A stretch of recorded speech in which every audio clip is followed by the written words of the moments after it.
amor, Padre mío. Desde el fondo de mi alma te recuerdo, siempre, siempre, cada vez con más amor, Padre mío.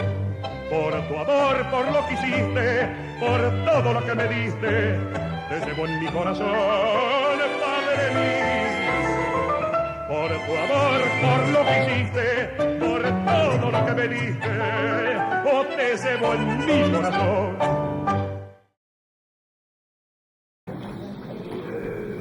Je voulais vous dire combien c'est un plaisir de revenir au centre de Muret, puisque c'est ici que j'ai fait mon premier stage d'internat chez une grande dame de la psychiatrie française qui vient de disparaître, Ginette Amado,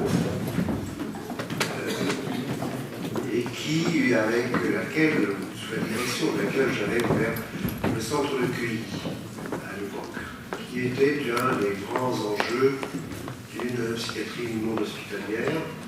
Et je crois qu'elle a été médecin directeur et sans doute le dernier médecin directeur dans les hôpitaux publics de France.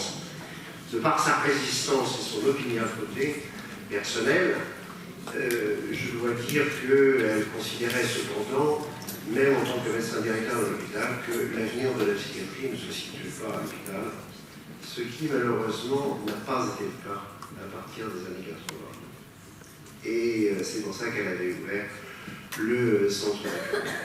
Madame Allo est disparue depuis donc le mois de juillet, et Ghislaine Benchidana et moi, nous lui rendons un hommage, et nous en faisons les éloges dans le numéro de l'information psychiatrique qui paraîtra le 25 octobre. Et vous verrez quand même que c'est une histoire singulière d'une femme qui part faire ses juive alsacienne qui part faire ses études au Mexique et qui revient à Paris avec la division Leclerc. C'était déjà tout un programme.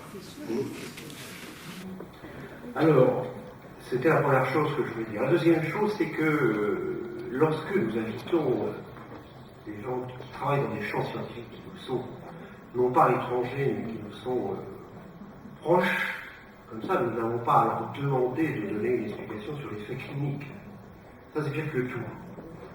Si nous demandons aux philosophes, aux sociologues, d'avoir une explication sur les faits cliniques, nous arrivons à des systèmes fermés qui sont, à mon avis, très dangereux.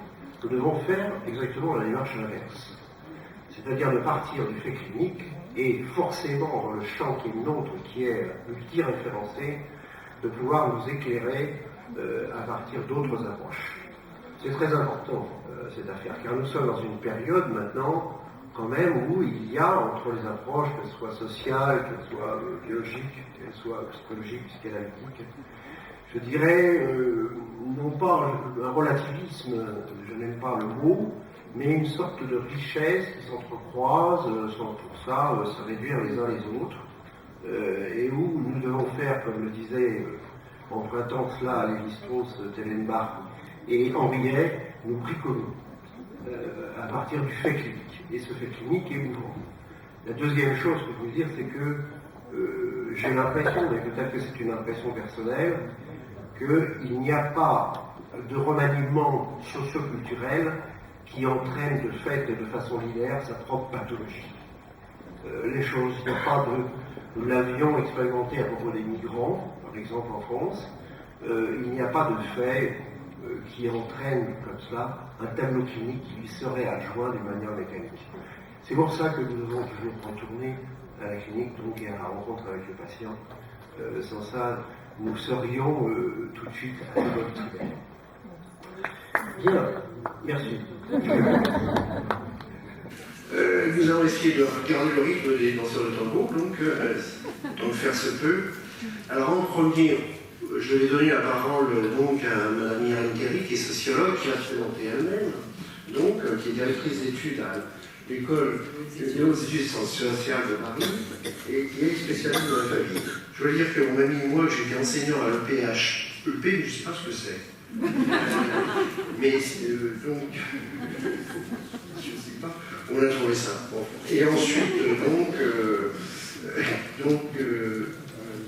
je donnerai la parole à Fabian Van Dwaas. Je ne sais pas comment on prononce. En argentin, ce serait Van Dwaas. Ah oui, il faut que je pense que non pas castellano, mais argentino. Et donc qui est psychanalyste et qui, je préfère qu'ils présentent leur dernier ouvrage chacun avant de commencer, si ça leur est possible. Ensuite, nous entamons une discussion après chacun exposé, puis ensuite une discussion plus globale. Je vous remercie beaucoup.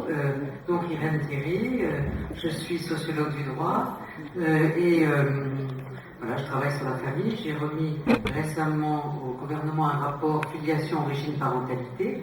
Le droit face aux nouvelles valeurs de responsabilité générationnelle. C'est ce sous-titre qui a fait que j'ai entamé un tout petit dialogue avec Cynthia Fleury tout à l'heure, justement parce que nous essayons dans ce rapport de montrer qu'il n'y a pas cette décadence dont on nous parle toujours, qu'il y a émergence de nouvelles valeurs de responsabilité générationnelle, mais qui ne prennent pas la forme qu'elles prenaient autrefois.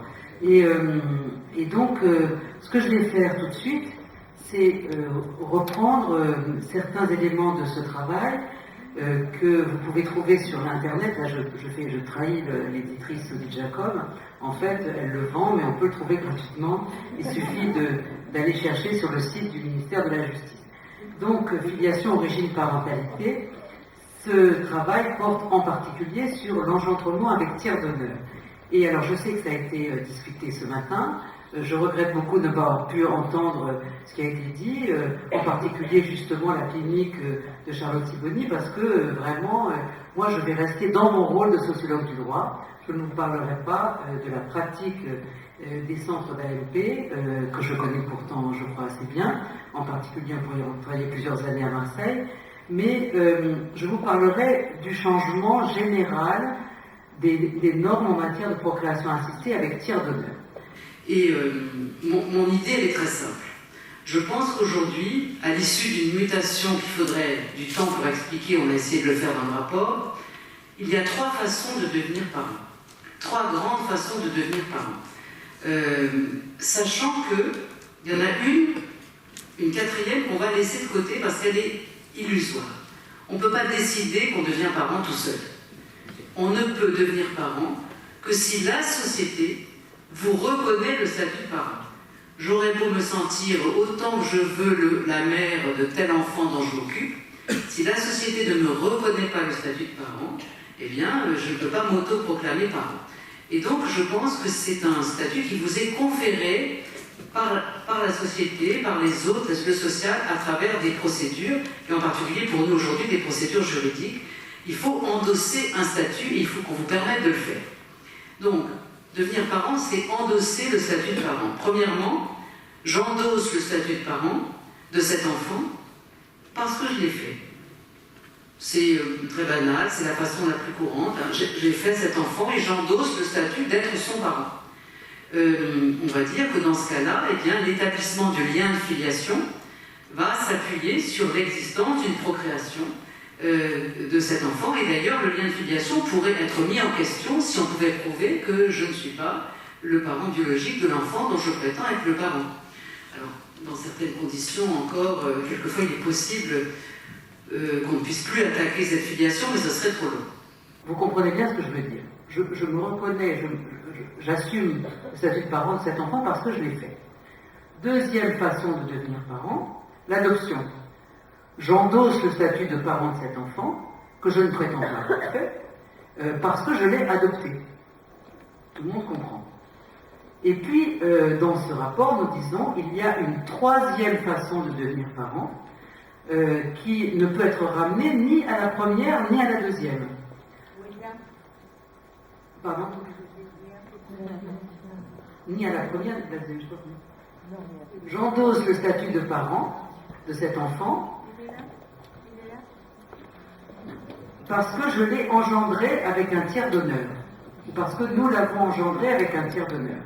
Donc, c'est pas la même chose. Donc, cet engendrement avec l'aide d'un tiers d'honneur, ce que nous essayons de dire dans ce rapport, c'est que c'est une façon sui generis de devenir parent, qu'on ne peut rabattre ni sur la procréation qu'on appelle charnelle par commodité, ni sur l'adoption. Et nous plaidons l'idée qu'il faudrait une troisième façon d'établir le lien de filiation. Et donc cette analyse et cette proposition heurte de fouet de plein fouet le système bioéthique français et notre droit de l'assistance médicale à la procréation. Alors, à travers ces questions juridiques, on arrive en fait tout à fait à des questions anthropologiques, à des questions humaines, mais je vais essayer de garder le fil d'une compréhension de l'évolution de nos normes collectives à partir des changements du droit. Alors, un mot d'abord pour expliquer qu'il y a une particularité française.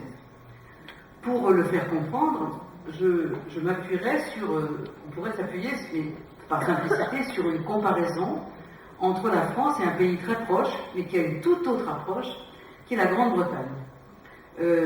En Grande-Bretagne, cette idée que l'engendrement avec tiers donneur doit être reconnu comme une façon ordinaire de devenir parent ou de se lier à un enfant est très forte.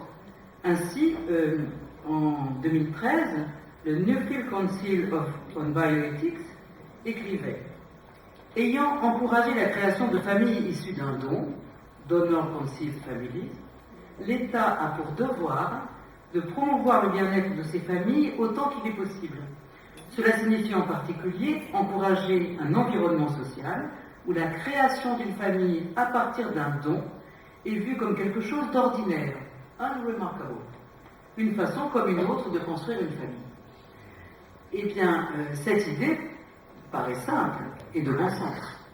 Dès lors qu'une société organise que l'on va faire des dons de sperme, des dons d'ovocytes, des dons d'embryons, pour certains, comme les Anglais, également des dons de gestation, mais on peut même laisser ça de côté pour la France pour le moment, et donc que des familles vont naître de ces dons, eh bien, il faudrait promouvoir leur bien-être, c'est-à-dire considérer que passer par ce que j'appelle un engendrement avec tiers donneur pour faire une famille est une façon comme une autre de faire une famille. Donc c'est exactement l'inverse que fait la France, bien que, comme l'Angleterre, nous ayons évolué et nous soyons de plus en plus certains que la façon dont l'enfant est venu au monde ne doit pas lui être cachée. Donc, c'est le discours des professionnels, je pense qu'on a dû vous en parler ce matin. Il faut dire absolument à l'enfant son mode de conception, il faut qu'il comprenne comment ses parents sont devenus ses parents. Alors qu'autrefois, on se gardait bien de ça. Mais le problème qui m'intéresse, c'est l'écart entre ce discours des professionnels et l'état du droit. L'état du droit, ça consiste à faire exactement le contraire de ce que nous disent les professionnels. D'abord, ça a été les psys, puis après, ça a été les médecins. Ils encouragent, au contraire, entièrement au mensonge, à la dissimulation. Et d'ailleurs, c'est grâce au droit que l'immense majorité, semble-t-il, des 60 000 ou 80 000 enfants qui sont nés d'un engendrement avec tiers donneur ignorent qu'ils sont nés de cette façon. Et ils prennent, par exemple, leur père stérile pour leur géniteur. Donc, vous voyez, il y a un problème.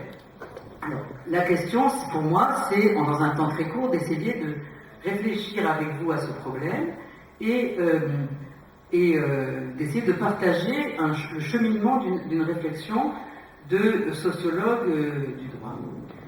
D'abord, donc, je voudrais rappeler que il y a les années 70 jusqu'à maintenant, ça fait 40 ans, 50 ans, qu'est-ce que je dis? Oui, c'est ça. Tous les pays qui ont commencé à organiser une assistance médicale à la procréation ont commencé par penser comme nous qu'il ne fallait rien dire. C'est ce que j'ai appelé le modèle ni vu ni connu.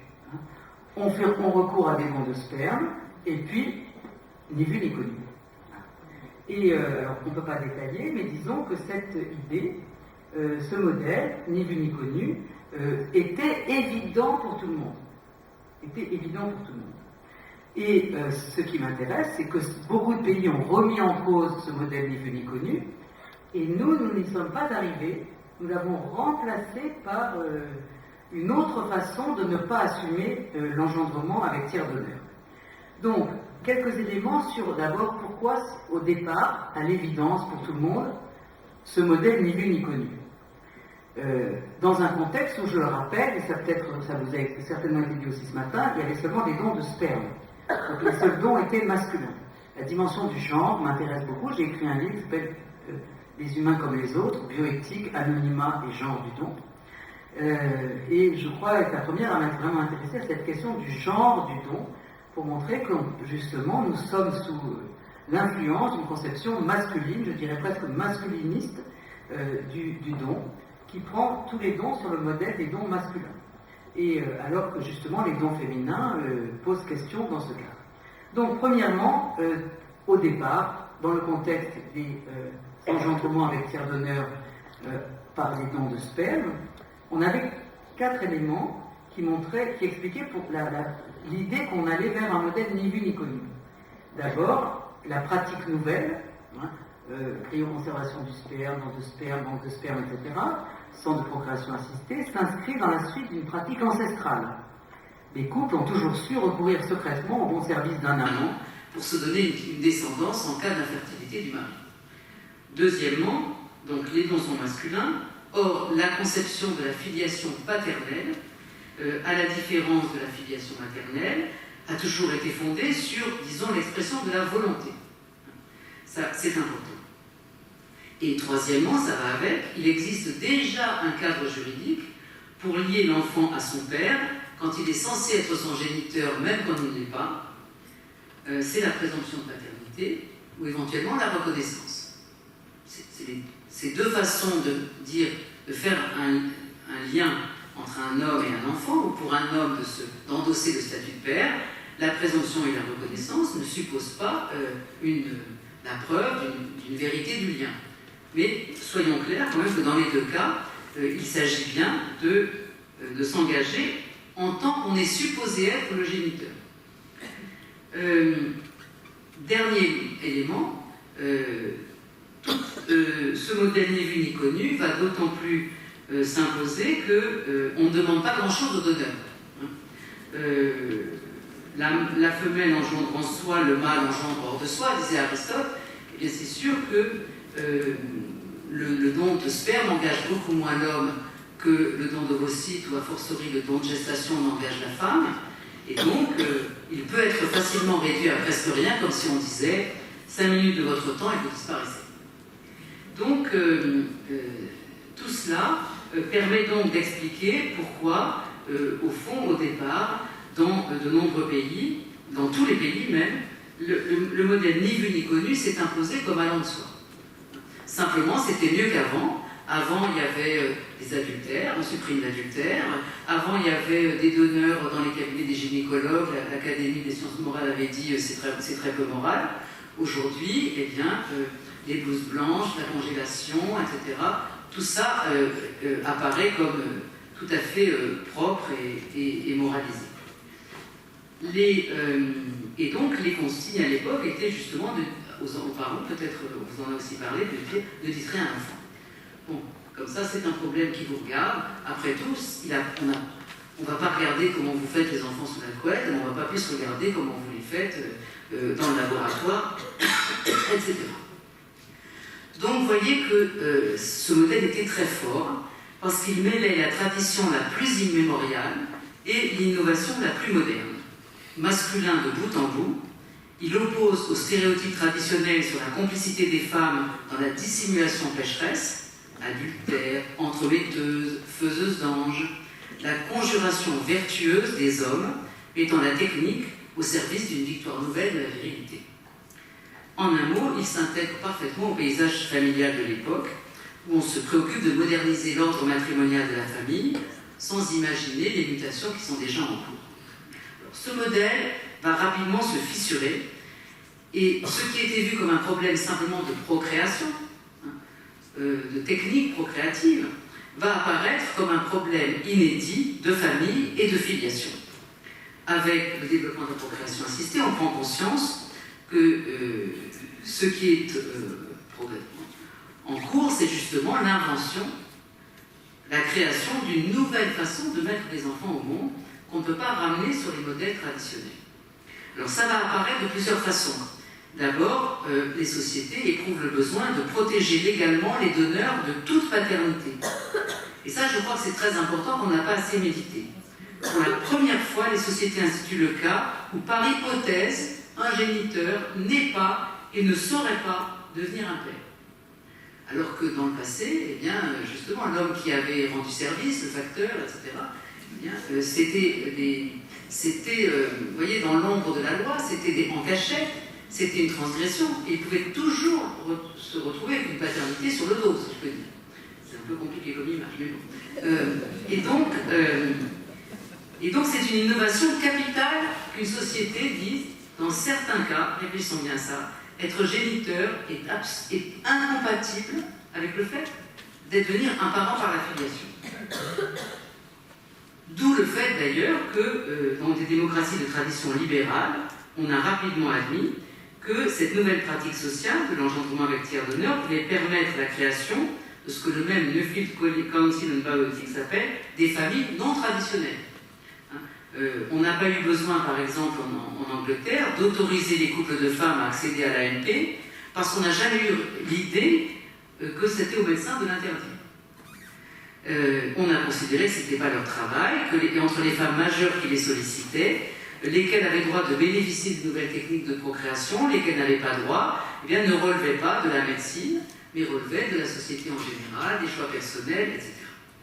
Donc, non que ces pays ignorent l'éthique, je pense que pour connaître bien maintenant la Grande-Bretagne, on a dans ce pays une idée extrêmement haute, mais ça n'est pas la même que dans la tradition française.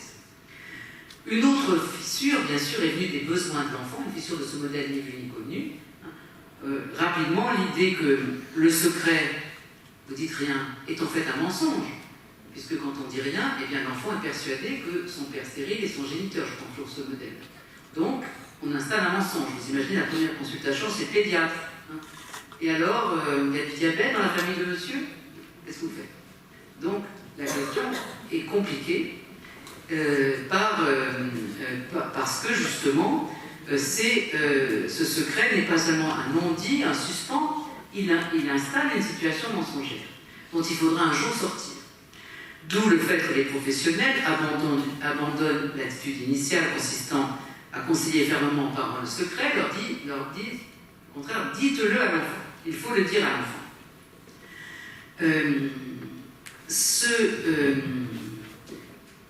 Du bien-être, enfin, psychologique de l'enfant, hein, on lui doit sa propre histoire, etc. On passe progressivement à autre chose, qui est la considération des droits de l'enfant en tant qu'il est une personne. Hein, ce qui amène à questionner, après la règle du secret mensonge sur la conception, celle de l'anonymat des dons. Ce sont deux questions distinctes, mais qui ont un certain lien. La Suède est la première à remettre en cause, en 1984, le principe selon lequel les personnes nées d'AMP ne pourraient à aucun moment de leur vie savoir de qui elles sont nées, alors même que cette information est parfaitement connue et figure dans leur dossier.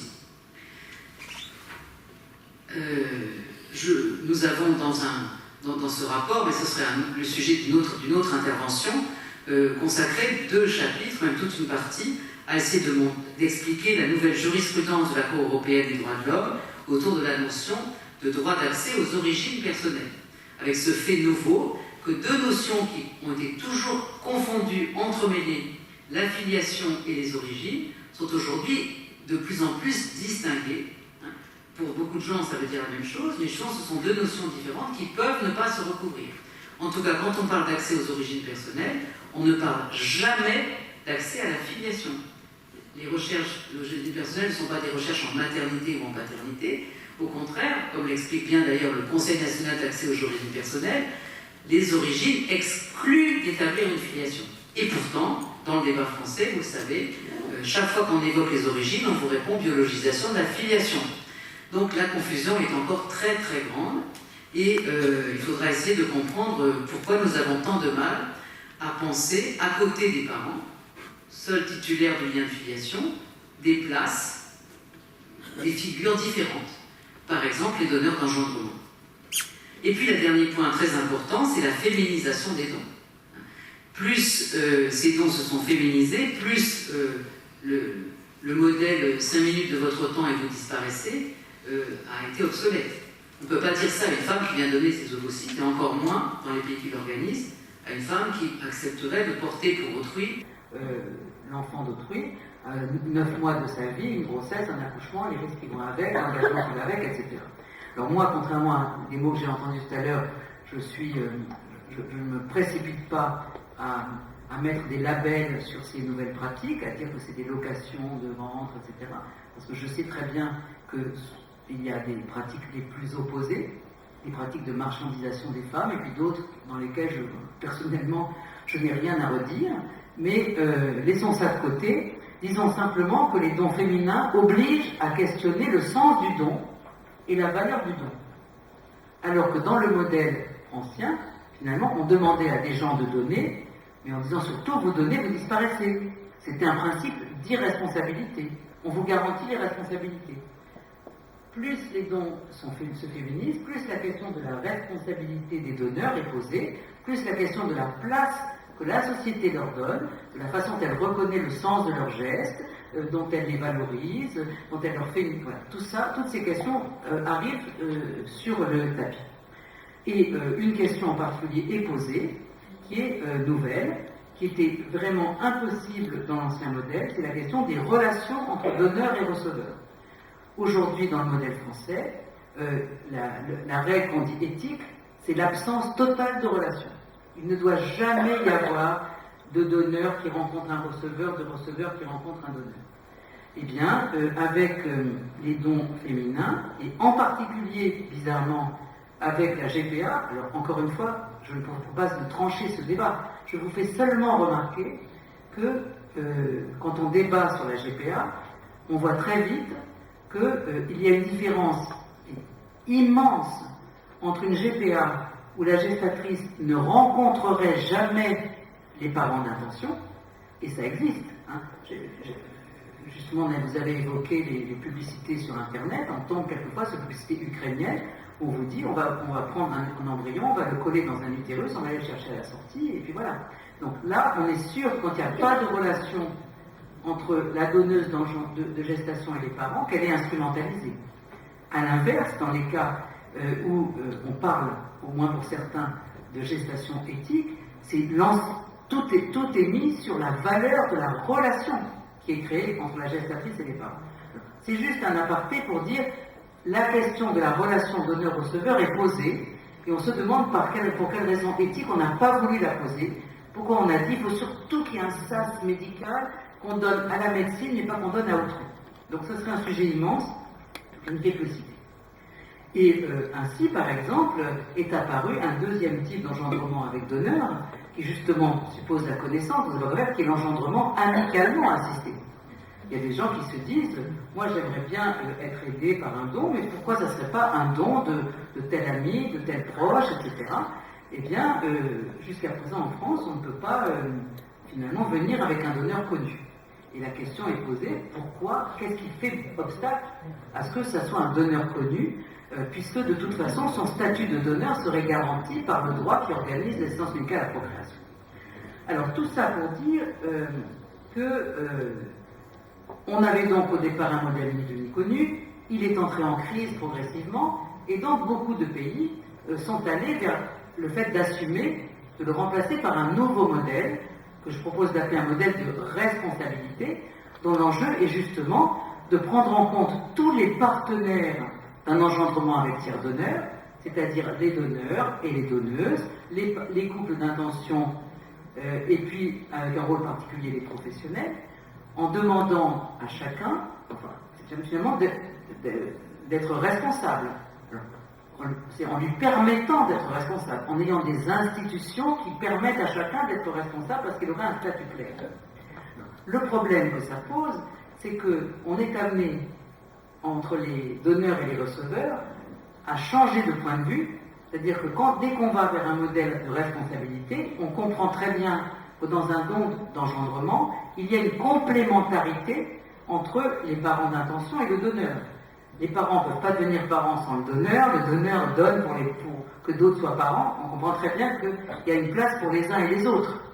L'enfant, il naît en fait de 3 personnes, quelquefois même de 4. Bon, il y a donc une complémentarité entre eux.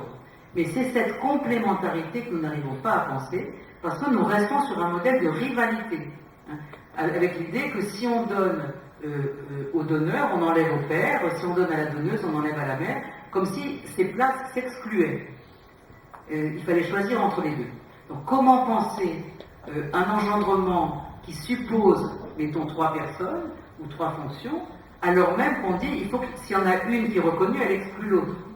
Et c'est donc le passage d'une logique du « et », le père ou le donneur, à une logique d'une logique du « ou », le père et le donneur, ou le donneur à une logique du « et », le père et le donneur qui est l'enjeu. C'est cela que revendiquent les personnes nées d'un MP avec donneur, c'est de dire, pour être là parmi vous, j'ai eu besoin d'un donneur et d'un père. Je ne confonds pas les deux. J'ai déjà un père, mais pourquoi n'aurais-je pas aussi un donneur, par exemple? Donc c'est cette question. Alors, très vite, parce que le temps tourne, qu'est-ce qui fait la particularité du modèle bioéthique français? Donc je passe, non, hélas.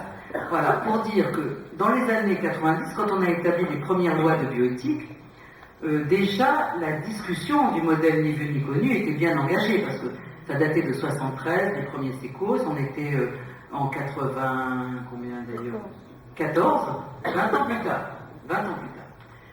Alors, la façon dont la France a répondu à ces questions est très particulière. C'est-à-dire que nous sommes, ce qui caractérise le modèle bioéthique français, c'est d'avoir proposé, en quelque sorte, donc à travers le droit, une certaine façon de comprendre ce qu'est un engendrement avec tiers d'honneur. Enfin, ce que moi j'appelle comme ça. Justement, c'est de le comprendre comme une thérapie. Le modèle français, il représente les choses comme si un couple, par hypothèse hétérosexuel et pouvant être procréatif, avait un problème pathologique, et donc on va aller le soigner. Et on fait comme s'il y avait une continuité entre l'AMP, qu'on appelle intraconjugal, ou homologue, où effectivement la médecine soigne un problème pathologique. Il y avait des troncs bouchés, il y avait des personnes qui ne pouvaient pas procréer, à la fin elles procréent. Ça va faire 95% à peu près des cas d'AMP. Et dans les 5% restants où il y a un don, là on ne soigne plus rien. La personne qui était stérile reste stérile, elle ne pouvait pas procréer, elle ne va pas procréer.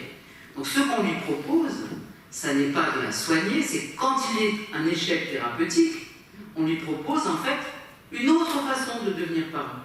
Ce qu'on lui propose, moi je dirais, c'est un arrangement social. Je trouve cet arrangement social tout à fait intéressant, valorisable, mais c'est un arrangement social, ça n'est pas une thérapie. Or, la particularité des lois de bioéthique françaises, c'est qu'elles présentent cet arrangement social comme s'il était une thérapie. On fait comme si, en quelque sorte, monsieur, je prends toujours l'exemple du don de sperme, c'est plus simple, monsieur avait des gamètes défectueux, et donc on va les remplacer par des gamètes fonctionnelles. Sauf que les gamètes fonctionnelles, on ne les donne pas à monsieur, on les donne à madame en général. Ce que je veux dire, c'est que le modèle du don de sang fait oublier la particularité, justement, de la procréation. Donc, je vais essayer d'aller le plus vite possible. Et donc, notre modèle bioéthique, c'est un modèle qui, en fait, essaye de maquiller l'engendrement avec tiers d'honneur en une procréation du couple qui va recevoir le don. Et ça, c'est en cela, c'est à travers, en fait, l'élaboration de tout un langage de la thérapie thérapeutique qu'on a justifié, en fait, en France, de conserver en droit un modèle ni vu ni connu, alors même que les médecins continuaient à dire de plus en plus aux gens, dites-le. D'où le fait que donc un modèle ni vu ni connu en droit, ça veut dire qu'on utilise les mécanismes de la filiation charnelle en disant, au fond, eh bien, ce traitement, on n'a pas à en parler en droit, c'est vous qui restez les véritables procréateurs de l'enfant. Alors, ce qui n'est pas assumé dans ce cas-là, c'est justement la distinction entre deux verbes que je me suis efforcé de distinguer dans mon travail, parce que je crois que c'est très utile de les distinguer, procréer et engendrer. Souvent, on ne fait pas la distinction, mais quand on la maîtrise, je pense que ça éclaire beaucoup. Qu'est-ce qui se passe quand il y a 3 personnes qui s'y mettent pour faire un enfant? Alors, on prend toujours l'exemple du don de sperme. Bon, dans un don de sperme, monsieur est stérile. Donc, monsieur ne procrée pas, il est stérile. Madame, elle n'est pas stérile, elle procrée. Bon. Le donneur, il procrée. D'accord? Donc, ceux qui procréent ne sont pas le couple d'intention. Mais maintenant, parlons de engendrer un enfant, c'est-à-dire de vouloir faire en sorte qu'un enfant vienne au monde. Vouloir engendrer un enfant dont on sera le parent. Eh bien, on peut dire, le donneur, il procrée, mais il n'engendre pas. Il n'a pas aucune intention de mettre 7 enfants au monde. D'ailleurs, il a donné, il ne savait même pas pour qui, etc. Donc ça serait difficile. Ceux qui ont un projet d'enfant, c'est-à-dire un projet de faire venir un enfant au monde, c'est le couple d'intention. Donc, madame qui procrée, monsieur qui procrée pas, ensemble engendrent l'enfant. Et la preuve en est que si monsieur stérile ne donnait pas son accord à l'avance pour que les médecins entament le processus d'AMP, et s'il ne se déclarait pas à l'avance le père de l'enfant qui naîtra de ce processus, le processus ne serait même pas commencé. Donc, le mot pour dire cette chose particulière, qu'un enfant viendra au monde parce que vous l'avez voulu, il vous doit à certaine façon d'être là, même si vous ne l'avez pas procréé, j'appelle ça engendrer. Donc, un couple où l'un engendre l'enfant, sans pour autant le procréer ensemble. Et vous voyez que si on arrivait à mettre des mots simplement descriptifs sur cette réalité, dans lequel vous remarquez que je n'oppose jamais, par exemple, une filiation qui serait biologique ou sociale. Dans ce couple qui va engendrer un enfant, il y a les deux valeurs que tout notre débat conspire à opposer tout le temps. Le biologique et le social sont complètement liés.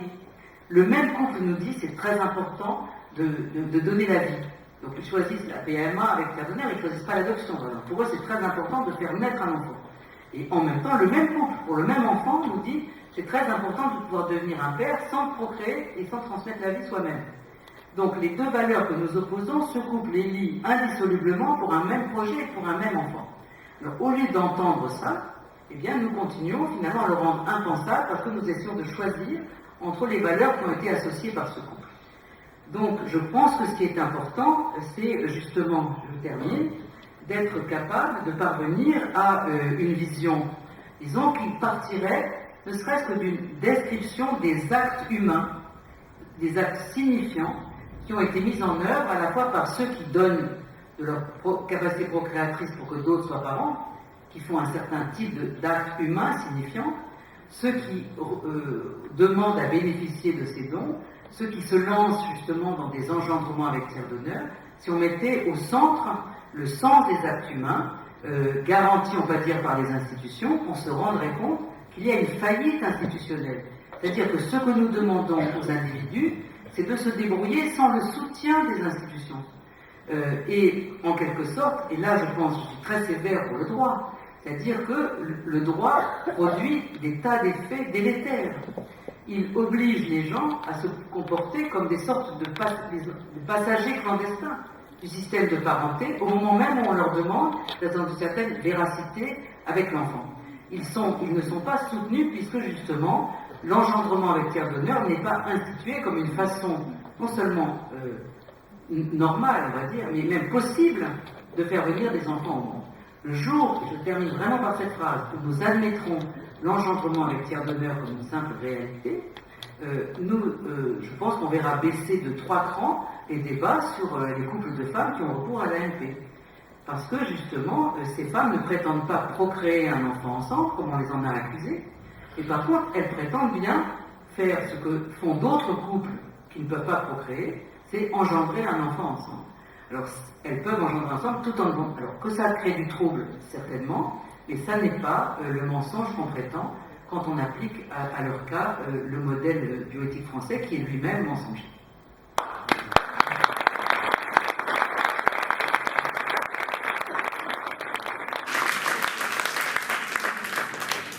Merci beaucoup, Madame Thierry, pour la clarté de votre propos qui est en plus un propos engagé.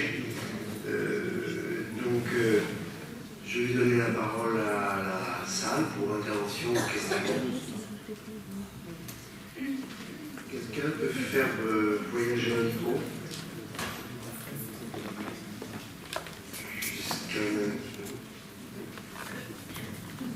Alors merci pour ce discours clair et je vais pourtant demander des éclaircissements. Alors d'abord, je veux juste rectifier parce que ce sont mes compagnons de travail. On ne dit pas aux donneurs de 5 minutes de votre temps et les donneurs sont des gens que je reçois et que j'écoute et qui sont formidables. Et les malheureux, ils viennent 5 ou 6 fois, ça leur prend beaucoup de temps et ils ne sont pas irresponsables, simplement ils disent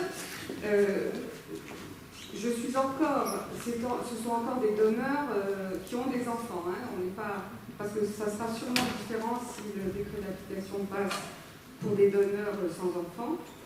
Et ils disent clairement, voilà, moi j'ai appris qu'il n'y avait pas de don de gamètes, je ne comprends pas, je peux donner, j'ai eu des enfants, mais je suis le père de mes enfants, je ne veux rien avoir à faire, je donne pour que d'autres couples connaissent ce bonheur. Voilà. Donc, on est d'accord. Oui, oui. Moi, je ne mets en cause jamais les personnes. Je dis même au contraire qu'il faudrait reconnaître la valeur du don. Oui, quand j'ai parlé d'irresponsabilité, c'est le modèle juridique. Bon, alors, c'est bien. Voilà. Alors, maintenant, ce que j'entends des couples receveurs, à qui depuis plusieurs années maintenant je demande est-ce que ça vous convient l'anonymat, depuis qu'il y a eu tout un débat, et dans le fond, moi, je ne sais pas, c'est à eux, je leur donne la parole là-dessus. Alors, aujourd'hui, aucun ne m'a dit non, ça serait bien quand même qu'on connaisse le donneur. Très clairement, ils ne voient pas la place qu'il aurait ce donneur. Et je n'ai pas reçu beaucoup d'enfants, mais j'ai quand même reçu récemment, mais j'en ai parlé ce matin, un donneur, un homme de 30 ans, à qui j'ai demandé comme d'habitude qu'est-ce qui fait que vous venez donner, et qui m'a dit, en fait, je suis un enfant du don. Et j'avais décidé, quand je serai père à mon tour, de donner. Est-ce que l'anonymat vous fait problème? Ah ben non. Moi, je suis le père de mes enfants. Je ne veux pas... voilà. Alors, quelle est la place, et ça, c'est ma question, quelle est la place qu'auraient les donneurs dans la famille? Alors, merci beaucoup. D'abord, je remarquais que j'aurais pu faire un exposé sur l'anonymat, et ça n'est pas le cas. Je n'ai pas traité ce sujet du tout. J'ai traité du problème du secret sur le mode de conception, du secret juridique, pas du secret. Je n'ai pas parlé des pratiques médicales. L'objet de mon topo, c'était justement ce qui relève de la façon d'assurer aux enfants la possibilité d'établir une filiation qui ne soit pas mensongère.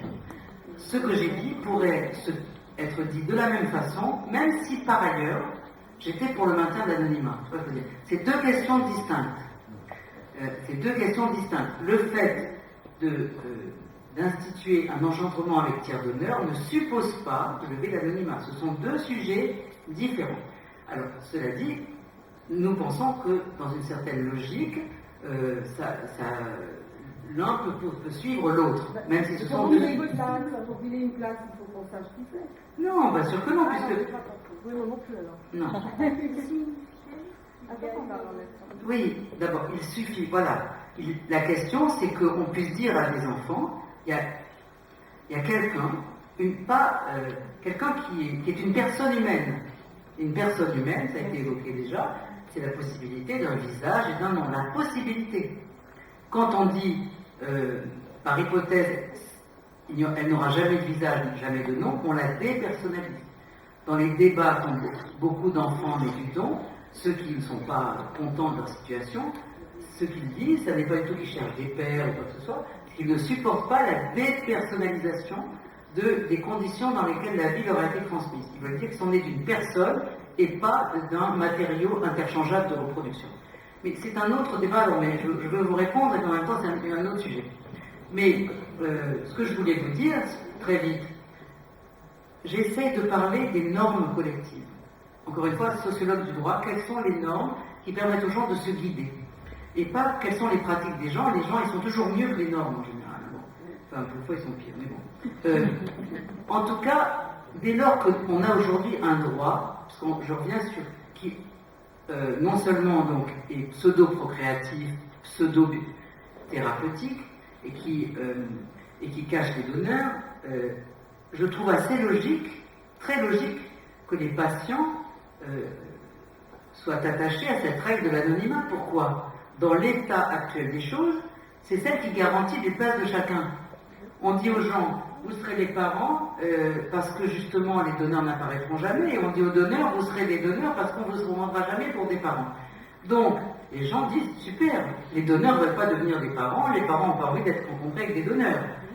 Ce que nous montrent les pays, parce que vous avez votre pratique clinique, mais il y a aussi un mouvement mondial dont on ne peut pas oublier l'importance, qui est que les enfants nés de ces personnes ont des droits, qu'il est très difficile à une démocratie de dire nous allons décider qu'il y a une catégorie d'enfants qui, par hypothèse, sera empêchée de savoir de qui elle est née.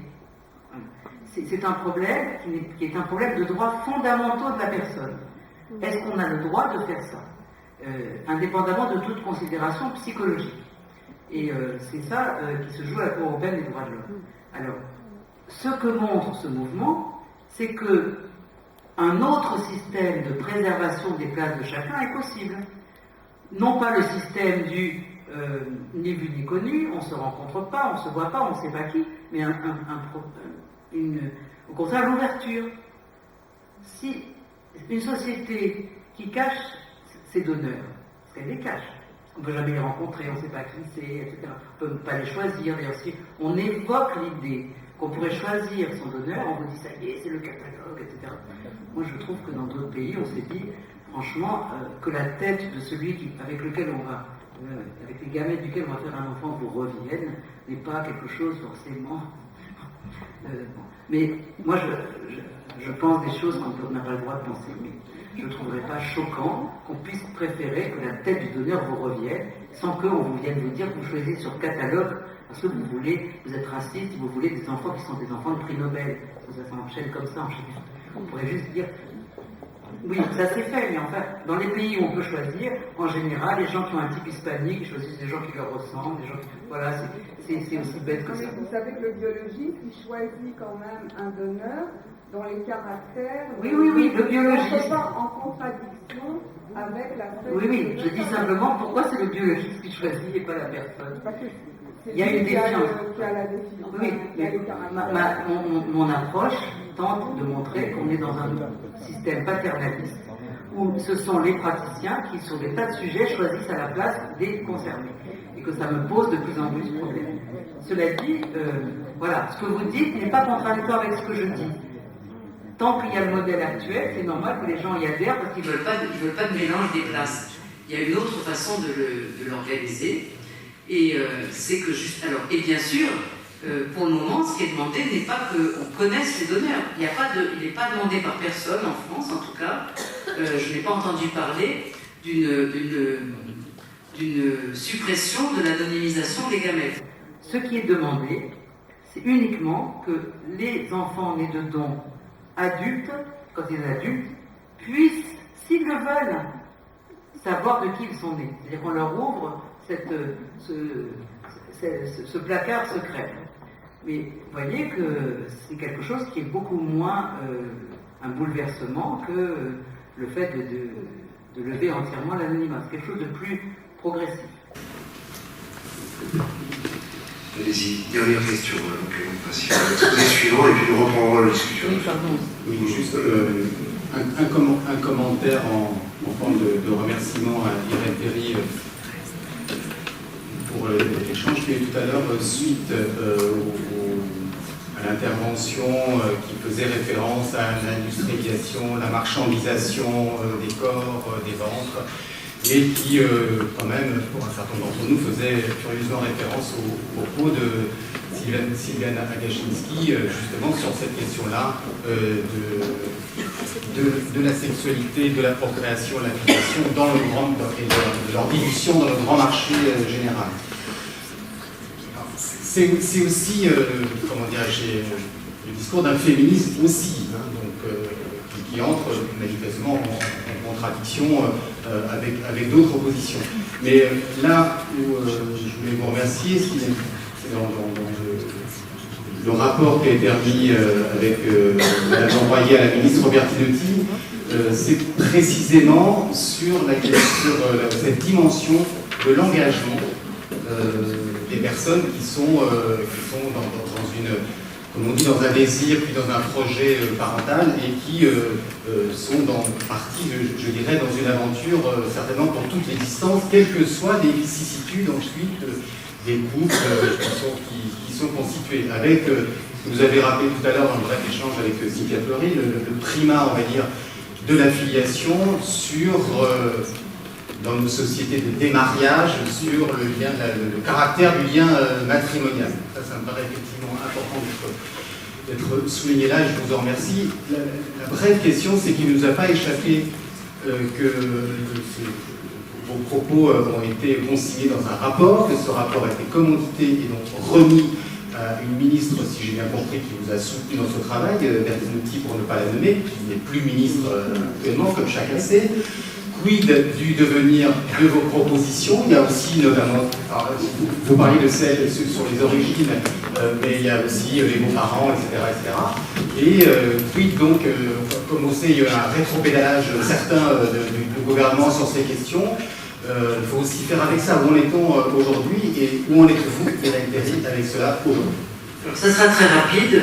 La ministre a commandité, elle a soutenu, jusqu'au moment où elle a pensé que certaines des propositions de ce rapport pouvaient lui coûter sa place de ministre, et en particulier la proposition d'ouvrir la PMA aux couples de femmes. Donc à ce moment-là, elle nous a quasiment demandé d'enlever cette proposition. Il n'en était pas question. Et elle a refusé de recevoir publiquement notre rapport.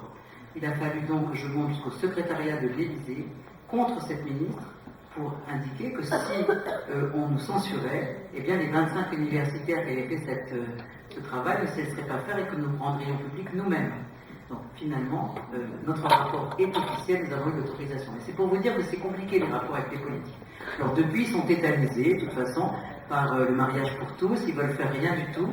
Donc c'est simple, le rapport, pour le moment, n'a eu qu'un effet, un seul, mais pour nous, il aurait suffi à justifier le temps qu'on y a passé, c'est que la Cour européenne des droits de l'homme, qui a condamné la France en 2014 pour refuser des droits aux enfants LGBT à l'étranger, s'est appuyée largement sur notre travail, et que rien que ça, pour qu'il y ait quelques enfants dont certains ont des visages qui me sont familiers, puissent avoir en droit français des pères ou des mères alors qu'ils n'en avaient pas, rien que pour ça, ça valait le travail. Dernier point, et je m'arrête, juste pour dire à Charlotte Sibony qu'il y a un point sur lequel je souhaiterais vraiment qu'on travaille ensemble, c'est justement de faire comprendre autour de nous, vous comme clinicienne, nous comme sociologues qui faisons des enquêtes, etc., que ça suffit de mettre en rapport les progrès de la technique et la déshumanisation.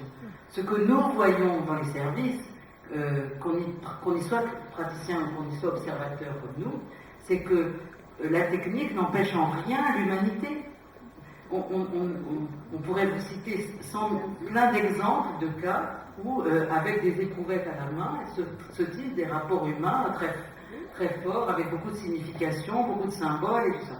C'est vraiment ceux qui n'ont jamais rencontré les nouvelles techniques, on va dire, de reproduction, qui s'imaginent qu'on est tombé dans, justement, ils nous sortent tous les schémas, c'est toujours la même chose, comment ça s'appelle, le meilleur des mondes, etc., les enfants en batterie, les éprouvettes, ça ne correspond à rien de la réalité. Merci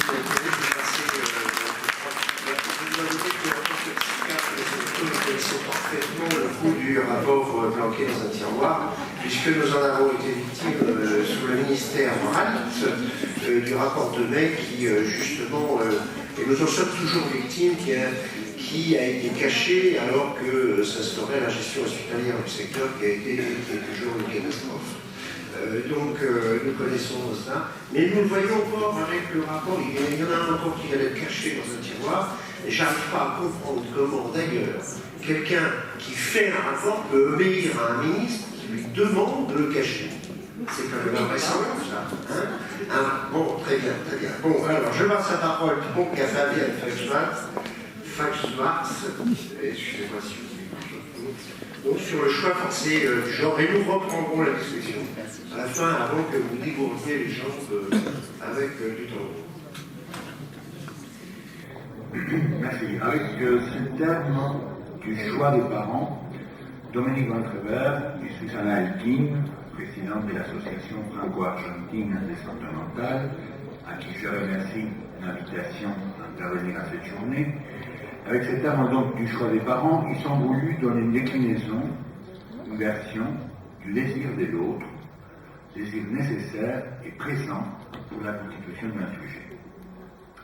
Je me suis demandé jusqu'à quel point ce désir de l'autre, ces choix des parents, est présent dans ce qui apparaît plutôt comme un choix du sujet, en ce qui concerne les demandes de réassignation de sexe ou de genre par les sujets qui ainsi les souhaitent et qui manifestent cette demande auprès du corps médical et juridique pour procéder à cette modification.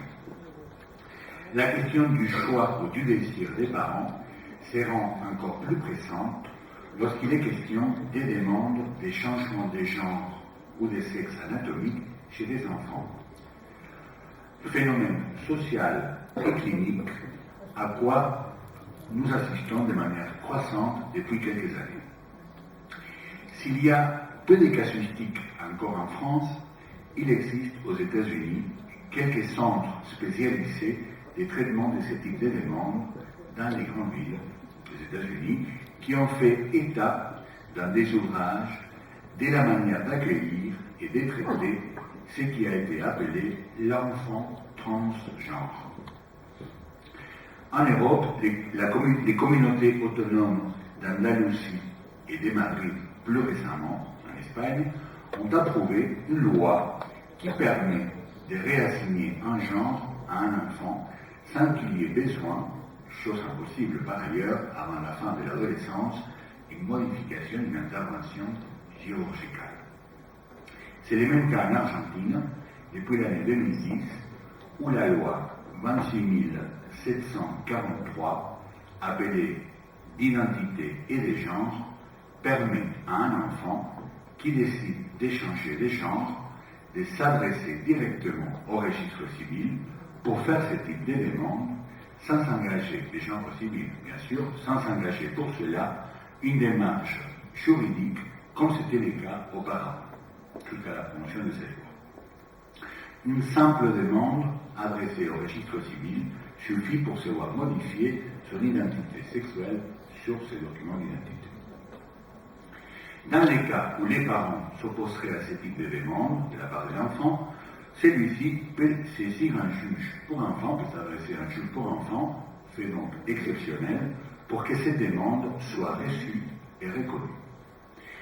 Cette singularité de la loi argentine, qui a été saluée comme étant l'une des plus progressistes au monde, car elle reconnaît plein droit des choix légaux et des décisions au sujet juridique, même s'agissant des mineurs, ne cesse d'être un phénomène très particulier et assez paradoxal, auquel l'Argentine nous a déjà habitués depuis longtemps, quand on sait qu'en Argentine, l'avortement est encore strictement interdit.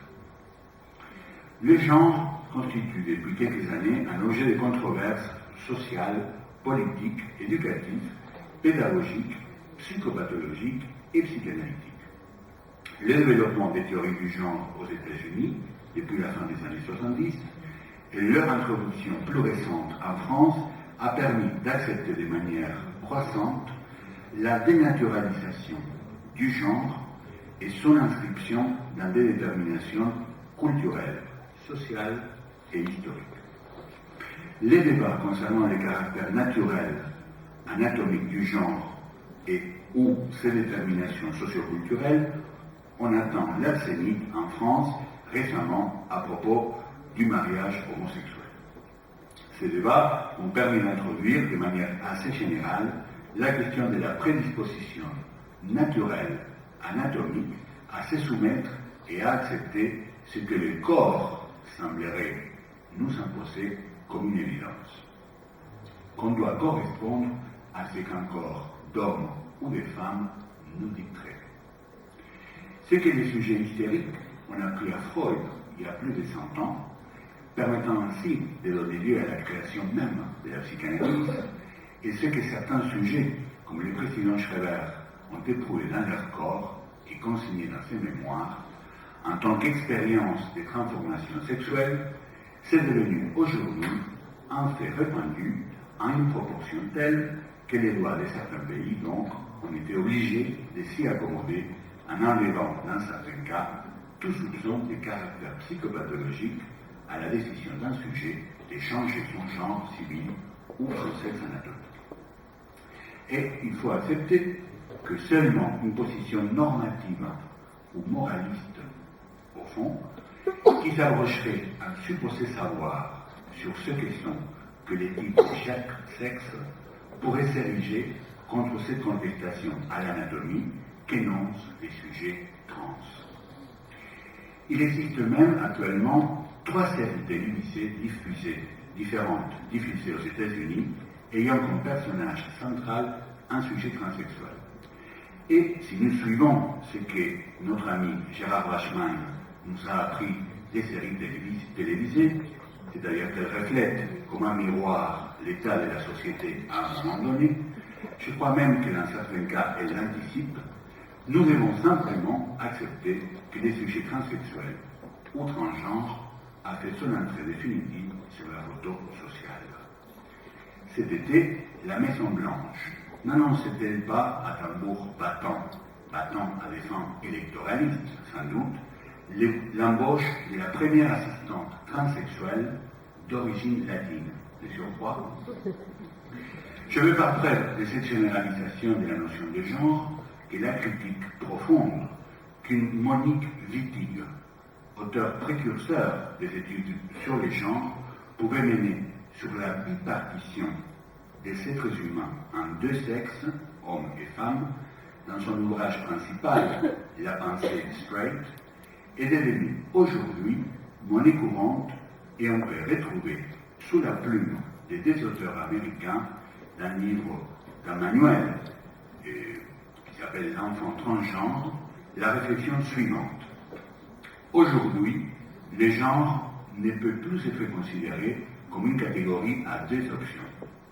Cette forme de pensée est dépassée. Elle peut être comparée à la tentative de voir le monde dans des catégories raciales différentes sans avoir compris qu'un pourcentage croissant de la population devient allègrement multi-ethnique ou multiculturel. Avec les genres, il se passe quelque chose de similaire, continuent les auteurs. On nous a appris à la plupart d'entre nous, et c'est comme cela que nous l'avons retenu, qu'il existe seulement 2 catégories différentes de genre, le mâle et le féminin. De la même manière, donc, fin de citation, de la même manière que le multiculturalisme nous a familiarisés à l'idée qu'il faut cohabiter avec des gens qui ont d'autres coutumes que les nôtres, nous devons, je crois, avancer vers l'idée qu'avec les genres, c'est similaire, et que chacun peut désormais se dire et se nommer selon les sexes qu'il souhaite se donner. Cette perspective que les auteurs de ces manuels appellent créativiste ou créationniste du genre rompt quelque part avec l'idée d'identité. C'est seulement par un choix personnel qu'on peut décider de vivre selon l'identité supposée au genre masculin ou féminin. Mais rien n'oblige à l'être parlant à le faire. C'est au fond l'identité personnelle même qui est à réinventer, ce qui suppose une remise en question des identités genrées et sexuelles en cours dans la civilisation, telles que les cultures queer les cultivent depuis au moins 30 ans. L'idée même, la notion même d'identité est mise en question par ces cultures queer en convergence sur ces points avec la psychanalyse.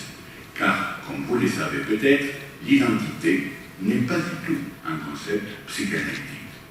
Et une psychanalyse permet d'interroger parfois, dans certains cas, la consistance assurant, pour certains sujets, l'idée même d'une identité, quelle qu'elle soit.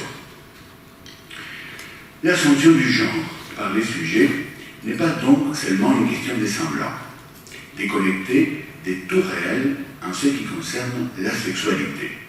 Mais il y a en effet un réel, un impossible à symboliser, et Stella Solano a développé ça tout à l'heure de manière très intéressante, il y a un réel à l'heure de choisir son sexe et son genre, car justement son sexe, son genre et son choix même sexuel au niveau du partenaire relèvent d'un réel dans la mesure où ces choix, si choix il y a, c'est un choix, il s'agit d'un choix forcé dans ces cas.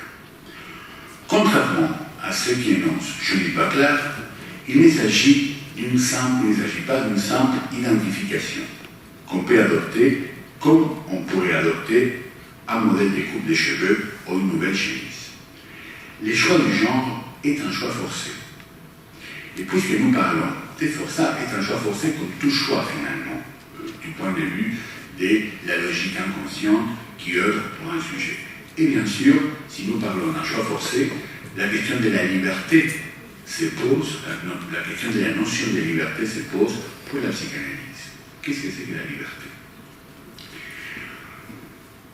Les sujets trans le disent eux-mêmes d'ailleurs, lorsqu'ils affirment, parfois sans aucune vacillation d'ambiguïté, qu'ils se sont toujours sentis hommes ou femmes, contrairement à ce que l'anatomie et les conséquents regards des autres les renvoyaient.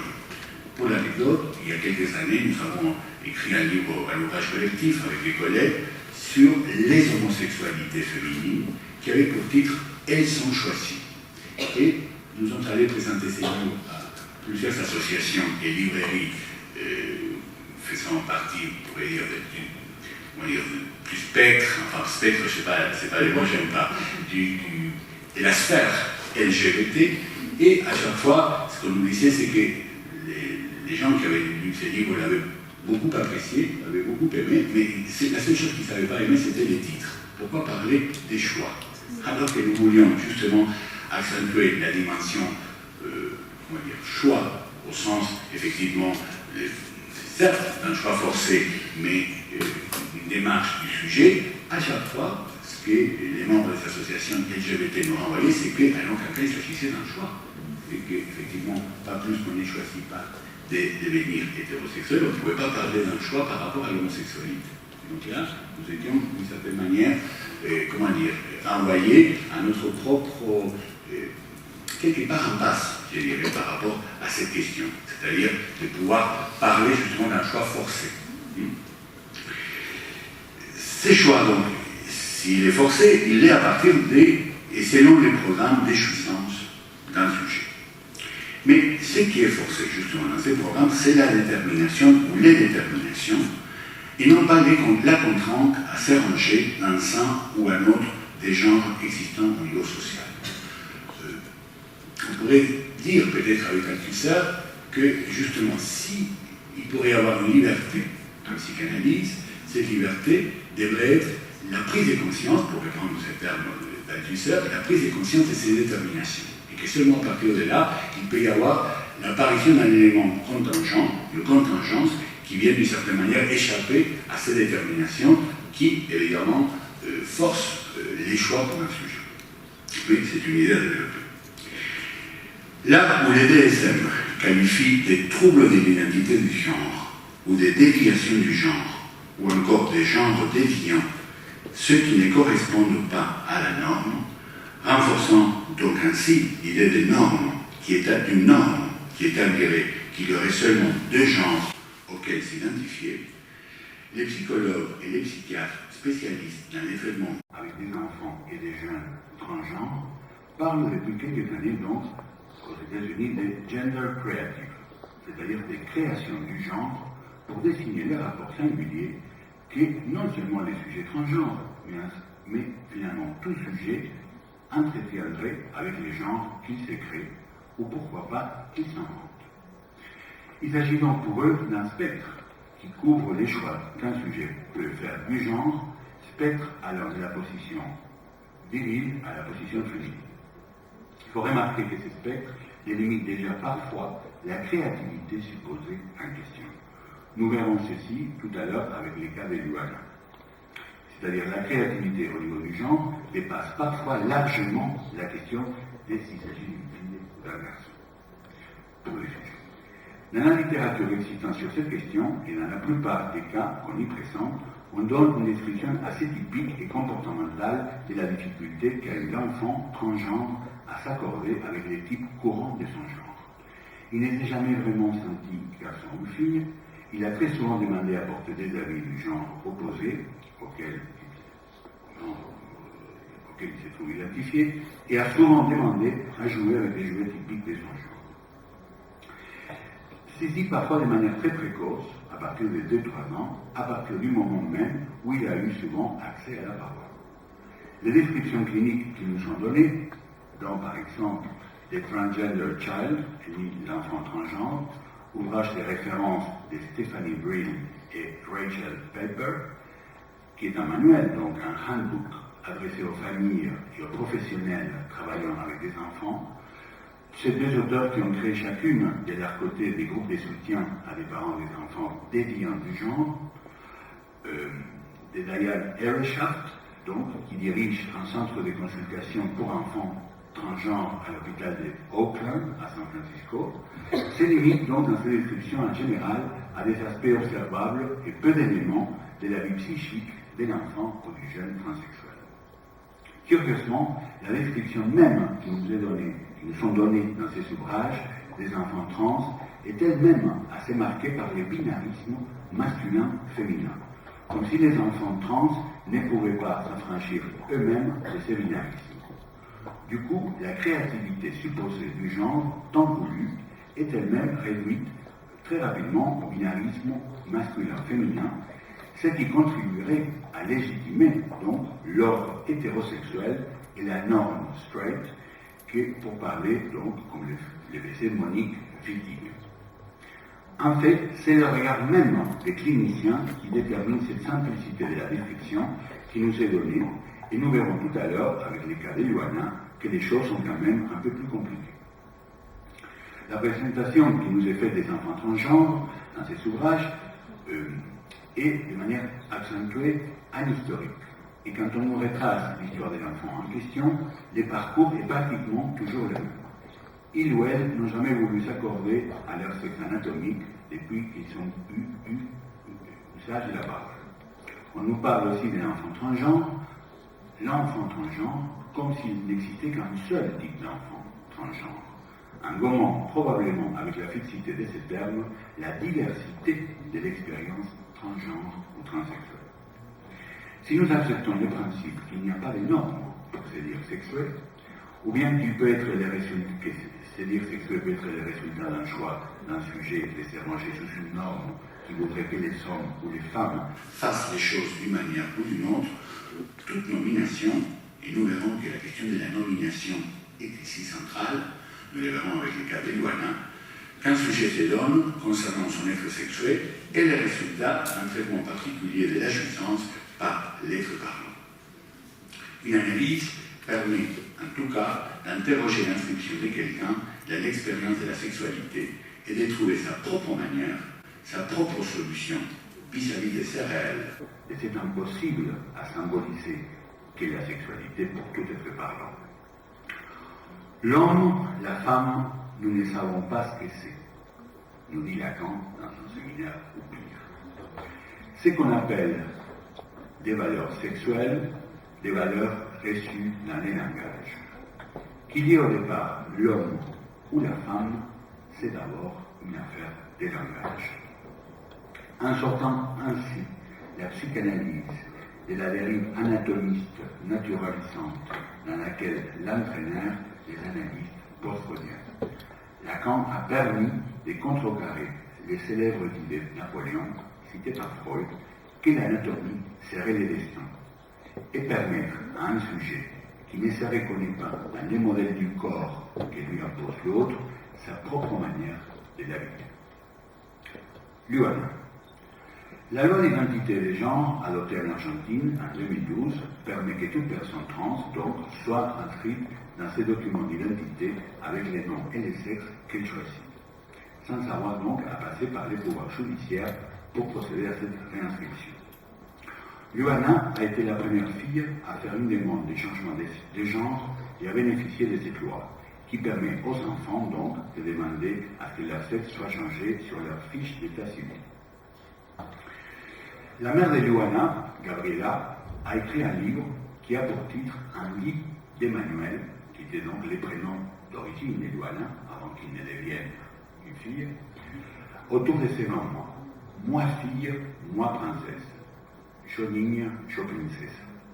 Et comme sous-titre à ce titre, Gabriela a choisi donc la fille qui a choisi son propre nom.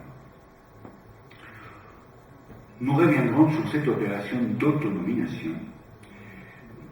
Nous devons la connaissance de ces livres à notre collègue de l'école de l'orientation lacanienne de l'Argentine, Nestor Ielati, qui a écrit d'ailleurs un article fort intéressant dans la revue Virtualia, et qui donc nous remercions de nous avoir fait connaître ces livres. Il s'agit donc d'un témoignage précieux de l'expérience de Gabriela, donc la mère, avec Luana. Dans ces livres, nous trouvons des souvenirs, mais aussi des associations de la mère, décidée, comme le dit Ielati dans son article, à dire tout ce qui lui vient à l'esprit sans aucune réticence.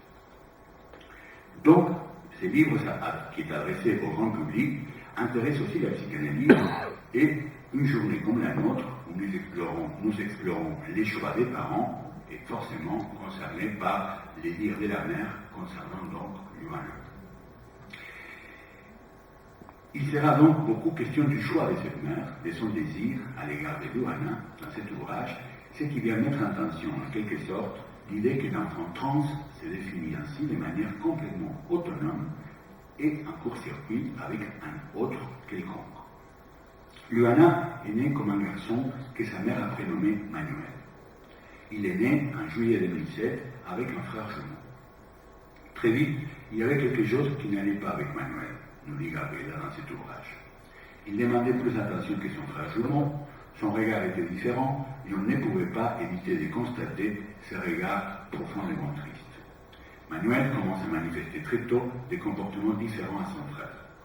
Vers ses 2 ans, il regarde le film La Belle et la Bête de Disney et Manuel, ébloui, danse comme Bella, cherche des habits de sa mère, s'habille avec et il pleure en demandant des films des princesses.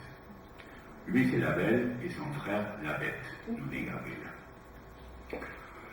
Mais elle écrit aussi qu'à partir de ce moment-là, Manuel non seulement se travestit très souvent, mais aussi commence à avoir des symptômes assez graves. Des insomnies à répétition et une étrange alopécie très précoce. Il y aura d'autres symptômes et on signalera des moments où ces symptômes s'accentuent. Des moments qui sont quand même assez importants, je crois, dans l'évolution d'Emmanuel. Les moments clés pour Gabriela se situent à 20 mois, lorsqu'Emmanuel énonce « Moi fille, moi princesse ». À partir de ces moments-là commence ce que la mère appelle une corvée. Manuel a des crises d'angoisse, des cris d'insomnie, une exigence de sa part à ce qu'on accepte son « je suis une fille » et la seule chose qui l'apaise, c'est de se travestir. À partir de ce moment-là, il y a comme une surenchère des symptômes, au moment où il s'est dit « fille ». Vers ses 3 ans, il commence à se mordre et à s'arracher les cheveux et à se cogner la tête contre le mur. La mère consulte une psychologue qui propose une méthode corrective, nous dit Gabriela. Après 6 mois d'essayer de faire correspondre Manuel à son genre anatomique, à lui dire qu'il était un garçon et à lui enlever les jouets de filles qu'il pouvait prendre et à empêcher tout travestissement, il y a eu une sérieuse aggravation des symptômes. Des crises de pleurs interminables, des auto-agressions et des tentatives de colorier tout ce qui était autour de lui des couleurs roses. Les murs de la maison, les jouets et même les visages de son frère. Tout est confusion autour d'Emmanuel et de sa mère. Le père, assez absent de la maison, semblait déboussolé avec ses comportements. Jusqu'au jour où la tante d'Emmanuel, la sœur de Gabriela, intervient. Elle a regardé un reportage à la télé, nous sommes dans un milieu plutôt modeste, sur une fille aux États-Unis qui apparaît devant la caméra en se présentant comme étant Josie, une fille à pénis. Manuel serait donc un enfant transgenre, et il devra accepter pour l'instant d'être une fille avec un pénis.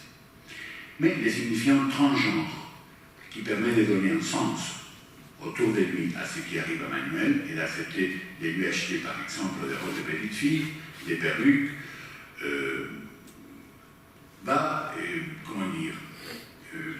n'arrête pas les symptômes qui se manifestent. Selon le récit de la mère, il connaît parfaitement bien les semblants qui permettent d'identifier une petite fille et de manière extrêmement rigide, il ne peut pas se passer de se présenter avec eux. Quelque chose fait défaut quand même dans ce savoir qui lui ordonne qu'une fille ne doit pas taper sur un ballon, utiliser n'importe quelle couleur pour s'habiller ou grimper sur un arbre. C'est comme si son comportement renforçait ce que les études du genre cherchent justement à déconstruire, c'est-à-dire les stéréotypes du genre. Il est impossible, bien sûr, à ce niveau, de distinguer, comme c'est le cas tout au long de l'ouvrage, ce qui relève de sa position subjective ou de ce qui lui vient à travers les fantasmes de la mère, c'est-à-dire concrètement son désir en tant que mère à l'égard de Manuel.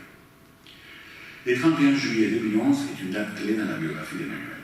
Il décide de s'échanger de prénom. Il sera désormais Luana. Il emprunte ce prénom à une fille de sa section à l'école. Il n'a que 4 ans. Il exige à sa mère qu'on l'appelle par ses nouveaux prénoms, sans quoi il n'obéira pas. Comme le signale finement, à 4 ans, comme le signale finement, de manière fine, notre collègue Guilati dans son texte, il ne choisit pas de se prénommer Manuela, par exemple, ce qui impliquerait de changer les genres, mais d'accepter les prénoms assignés par l'autre parental. Cette décision de changer les prénoms implique donc un refus de ce qui lui vient de l'autre et une opération d'autonomination à partir d'une identification imaginaire. Les parents réagissent très favorablement. La mère, fière, écrit « Ton courage me semblait admirable dans ta manière de faire face à papa ». Le père, perplexe au début, rejette cette opération, mais finit par s'y plier en disant que finalement, en plus, il a choisi un joli prénom. Il y aurait beaucoup de choses à dire par rapport à cette opération d'autonomination, mais on peut signaler qu'en premier lieu, elle vient résumer ce dont il s'agit pour Luana, de procéder par cette réassignation des genres à une opération de nomination qui rejette en somme ce qui lui vient de l'autre. Et en cela, nous pouvons voir une modalité à l'œuvre des traitements de la jouissance tout à fait sensible et intéressante pour un psychanalyste qui s'oriente à l'enseignement de Lacan. Pour qui la fonction de la nomination est toute une théorie, en fait, autour de cette opération occupera une bonne partie de son dernier enseignement. Et ce que Jacques-Alain Miller a appelé aussi les tout derniers enseignements, à partir des années 75. Mais comme au-delà de l'autonomination et de la fierté maternelle, les symptômes persistaient, la mère décide de consulter un nouveau centre, cette fois-ci spécialisé dans les demandes de réassignation sexuelle. La thérapeute qui les accueille, après avoir entendu les questions angoissantes de Gabriela de Luana, de savoir pourquoi elle se refuse d'aller à l'école habillée un garçon, dit être une fille, impose son nouveau prénom et se auto-agresse, leur dit la psychologue, sans vacillation, qu'il s'agit d'un enfant trans. Nouvelle surprise de la mère. Trans veut dire la même chose que transgenre, mais en tout cas, ce qui arrive, ça c'est la lecture du texte, mais en tout cas, ce qui arrive à Luana a déjà un nom et Gabriela et sa fille seront accompagnés, orientés et compris dans leur démarche par les spécialistes. Bon, j'abrège un peu pour avancer. À ses 4 ans, au moment de leur autonomination, elle commence à dire au moment du vin qu'elle n'a pas de pénis. Et elle commence à refuser de se laver cet organe car elle n'en a pas. Elle commence aussi à refuser d'uriner qu'elle faisait sur elle à défaut de pouvoir se contenir. Elle commence à être un peu critique aussi pour ne pas voir son corps nu dans les toilettes. En refusant cette partie du corps, elle refuse aussi la nomination fille à pénis que sa mère avait cherché à bricoler. Ce dialogue avec sa mère, que j'ai transcrit du livre et qui paraît presque emprunté mot par mot à l'échange entre les petites danses et sa mère, les confirme. Tu as un pénis, maman? Non. Et qu'est-ce que tu as? Un vagin. Et la petite Valentine, elle a un pénis? Non. Ta petite cousine n'a pas non plus de pénis. elle n'est pas une fille différente. Non, toi, tu es une fille différente. Et ça, c'est très bien. Moi, j'adorerais être une fille différente. Bien. Moi, j'aimerais être une fille ordinaire, répond Luana. On entend, je crois, assez quel est le choix de la mère et son désir par rapport à Julie, c'est comme ça qu'elle l'appelle, dans son questionnement autour de la différence sexuelle. Après, si, voilà, je vais avancer parce que sinon, je ne vais pas j'avais compris votre dialogue, mais je n'ai pas le temps. On peut dire, donc, on peut dire pour conclure que la petite Luana est au travail par rapport à quelque chose que ni les nominations qu'elle s'est données jusqu'au moment où la mère écrit les livres, c'est-à-dire quand elle a 6 ans, moi fille et moi princesse, Luana, sirène, parce qu'à un moment donné, elle va dire qu'elle est plus une fille, qu'elle va s'appeler sirène, et qu'elle va être une sirène, n'arrive pas à agrafer quelque chose au niveau de son corps qui lui permet de pacifier ses agressions et ses automutilations qui continuent. L'autonomination d'enfants à genre créatif, défendue par les spécialistes en enfants transgenres, n'arrive pas non plus à accrocher un nom qui fasse halte à cette dérive des recherches d'un nom qui permet de pacifier les rapports à son corps, et pas seulement à son organe génital, ce qu'un abord en termes de gender studies pourrait quelque part se poser de manière réductrice. On voit aussi les limites de la perspective d'autonomination défendue par les approches comportementalistes, autonomination propre d'ailleurs à l'idéologie libérale d'un sujet libre, maître de ses propres choix et de ses actes, où les sujets parlants se voient réduits donc à ses énoncés, coupés de tout lien à l'énonciation, comme nous nous ont appris les linguistes. Ce qui apparaît comme une conviction moyenne, la formulation « je suis ce que je dis être » est quelque part trompeuse par rapport au réel qui semble être un jeu pour Luana. Elle semble le démontrer assez lorsque, avec son questionnement, ses vacillations et ses retours, elle semble mettre sens dessous-dessus son propre « moi-fille », « moi-princesse » initial. Il faut juste l'accompagner dans son cheminement. Que ferions-nous finalement comme analystes avec Luana? Nous ne pourrions que soutenir son effort en l'accompagnant dans sa recherche d'un nom qui permette de pacifier ce qui semble habiter son corps et qui rend les rapports à celui-ci très souffrants. Ceci, loin de tout abord normatif ou moral, soit-il édipien, qui s'érige comme un modèle de ce que les hommes ou les femmes doivent être ou aimer lorsque la question apparaît pour un sujet ou lorsque les noms existants dans l'univers ne lui suffisent pas pour ces noms. Merci beaucoup.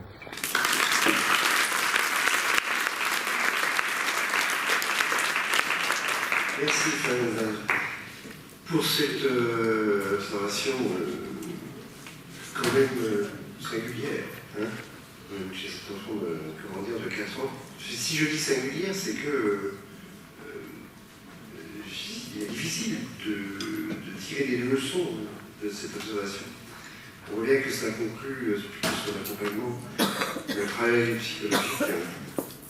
Et il est toujours dangereux de se retirer d'une observation, comment dire, de peut-être pas la généraliser, en tirer des liens. C'est vraiment très particulier. Est-ce que quelqu'un veut intervenir, poser des questions ou avoir une expérience? Je voudrais faire part, je ne connais pas bien ce sujet, mais je m'y intéresse beaucoup, justement à cause des débats actuels sur l'état civil. Mais c'est pas là-dessus que je voudrais vous interroger. C'est sur les princesses. Je trouve qu'on ne s'intéresse pas assez au fait que ces enfants développent toutes ces questions dans un monde où il y a des princesses, des sirènes, Walt Disney, le bleu, le rose et tout ça. Je ne sais pas comment vous dire, moi en tant que sociologue, ça me frappe. Chaque fois que je vois des films sur les enfants trans, justement sur ces stéréotypes de genre, je ne peux pas passer à côté de ça. C'est me dire, mais qu'est-ce que ça serait dans un monde où justement les stéréotypes de genre ne seraient pas à ce point accentués par les marchands de jouets, au point que, sincèrement, moi maintenant je suis gênée d'entrer dans un magasin de jouets. Je suis une grand-mère, je n'ai jamais vu à ce point comme aujourd'hui, cette assignation au rose et au bleu. Donc qu'est-ce qui se passe là, d'après vous? C'est pas une question, c'est une question qui nous est commune en tout cas. Et est-ce que les psys, vous prenez en compte cet aspect, disons, du contexte social? Alors, j'ai enlevé une partie de mon exposé, mais j'ai parlé de Gail Rubin, qui est une anthropologue américaine, qui est à l'origine des études du genre, qui était Foucauldienne, et qui s'est demandé justement jusqu'à quel point on pouvait faire l'impasse sur le développement de l'industrie généralisée du caoutchouc et du cuir à la fin du 19e siècle, dans le fétichisme, dans le développement du fétichisme et des expériences sadomasochistes, n'est-ce pas? De la même manière, Catherine Millot, qui est une psychanalyste qui a écrit un ouvrage qui fait référence sur les questions du transsexualisme, s'est demandé jusqu'à quel point la médecine n'avait pas été les partenaires principaux des sujets transsexuels, dans la mesure où justement les interventions chirurgicales se sont quand même améliorées, perfectionnées, affinées et surtout développées à partir d'un moment historique donné, pas n'importe quand. Et je pense qu'on peut situer votre question dans la même série, c'est-à-dire de quelle manière l'industrie et finalement les marchés n'ont pas cherché à développer, à comment dire. C'était naïf, mais ça, j'avais pas d'idée, hein. J'essayais pas de dire quelque chose. Mais justement, mais moi j'essaie de prendre votre question très au sérieux et j'essaie de répondre à ça. Parce que je pensais que j'avais. Non, je me demande finalement comment les marchés exploitent effectivement ces stéréotypes au niveau du genre et comment les sujets comme Luana, qui cherchent à se nommer, essayent d'emprunter ces stéréotypes du genre circulant dans la société, mais ce qui est intéressant pour elles, c'est que ça rate, ça ne marche pas. Elles n'écolent pas comme j'ai vu mes filles ou les filles autour de moi, qui effectivement s'identifient, et pendant longtemps, en tout cas parce que ça rate aussi pour les filles qui ne sont pas tranchantes, c'est-à-dire ça dure un certain temps, et au bout d'un moment, elles s'élassent finalement des s'habiller en princesse et des sirènes. Sirènes, par ailleurs, je n'ai pas eu le temps de vérifier, mais je crois que les sirènes, c'est un stéréotype féminin, mais justement, elles n'ont pas d'organe génital, je crois. Mais ça, je n'ai pas vérifié dans la mythologie.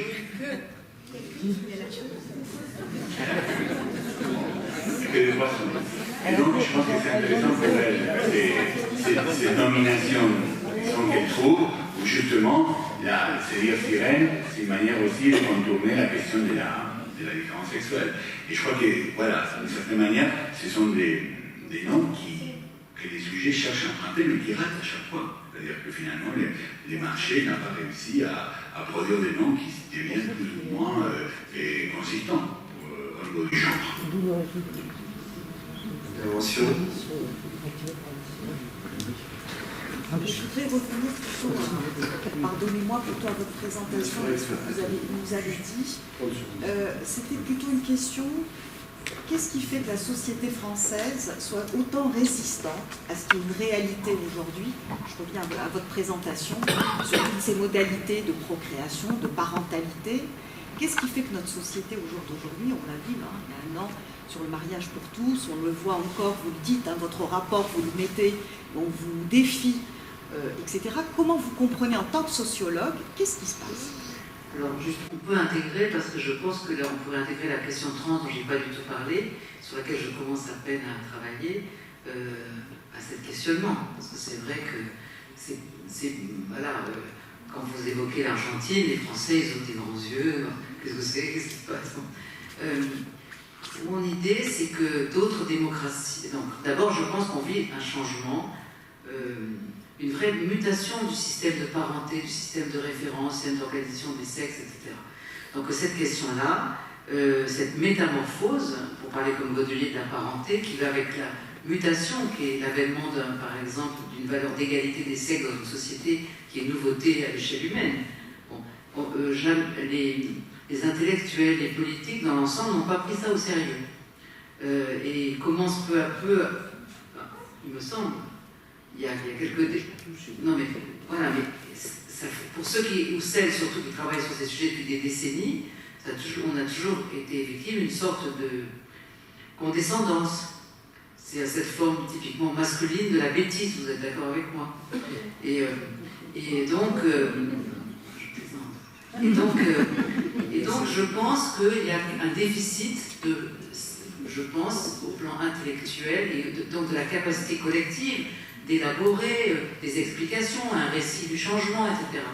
C'est doublé, alors ça c'est peut-être pas propre à la France, mais en France c'est redoublé par le fait que d'autres démocraties face à ce changement, qui sont comme nous un peu déboussolées par l'expression de nouveaux problèmes, de nouvelles attentes, etc., elles ont eu un guide qui est la façon dont elles instituent les droits de la personne. Ça veut pas, je le dis bien, instituer, ça veut dire que quand vous êtes dans un système anglo-saxon, à partir de droit anglo-saxon, c'est du droit social de la société, mais disons que les droits de la personne sont centrales dans l'organisation du lien social. Du lien social, pas juste de l'individu isolé. Nous, on a un modèle républicain qui a toujours construit, au contraire, à travers son idée du nous, quel serait le modèle de famille qui correspond à ça.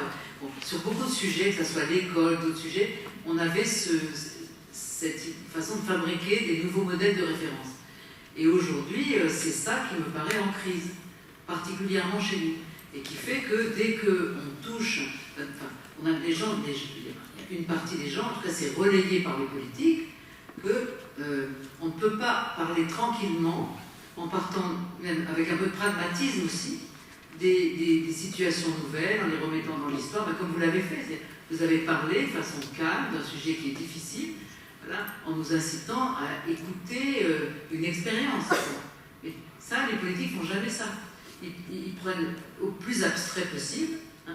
En gros, ça va être déjà le débat, je le sens déjà, c'est alors si on choisit son genre quand on va au supermarché, vous voyez, donc qu'est-ce que vous voulez faire avec cette façon de monter aux arbres sur des abstractions parce qu'on n'arrive pas à faire évoluer un système de représentation. J'ai un peu l'impression que c'est ça. Dernière question, ou sans ça nous avons... Eh bien, je remercie d'abord les intervenants. Je vais passer la parole à vous. Merci beaucoup. C'était très clair et tout à fait passionnant. Qui est président de l'association franco-argentine de psychiatrie et de santé mentale. Tu veux finir?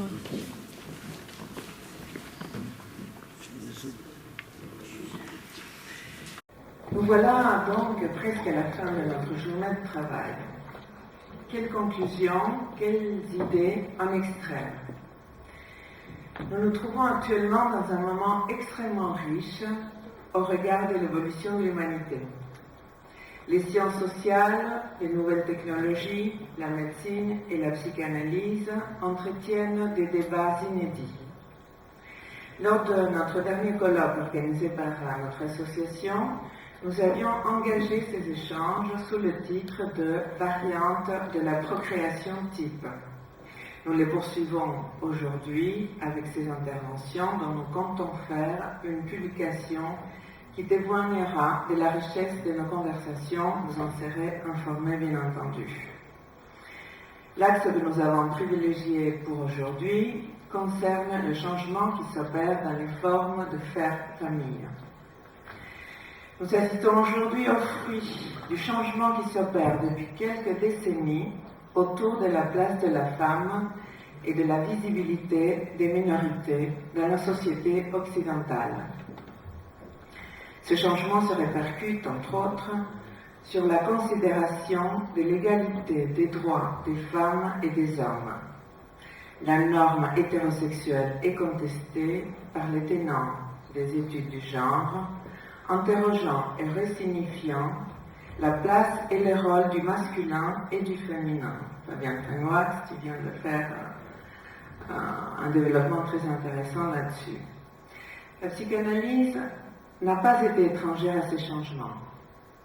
Depuis Freud, on sait que la sexualité n'est pas le seul fait de l'anatomie, qu'il y a une adéquation fondamentale entre le sexe et la sexualité chez les sujets traversés par le langage tel que Lacan le désigne.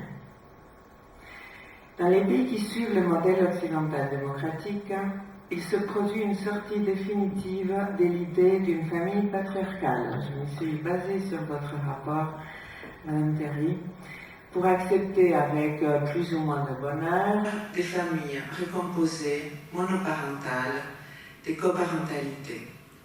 Plus récemment, les familles homoparentales parviennent à se faire reconnaître socialement et légalement, créant par là de nouvelles formes de filiation et de transmission. Ces nouvelles modalités d'être parents ne sont pas sans poser des interrogations de toutes sortes.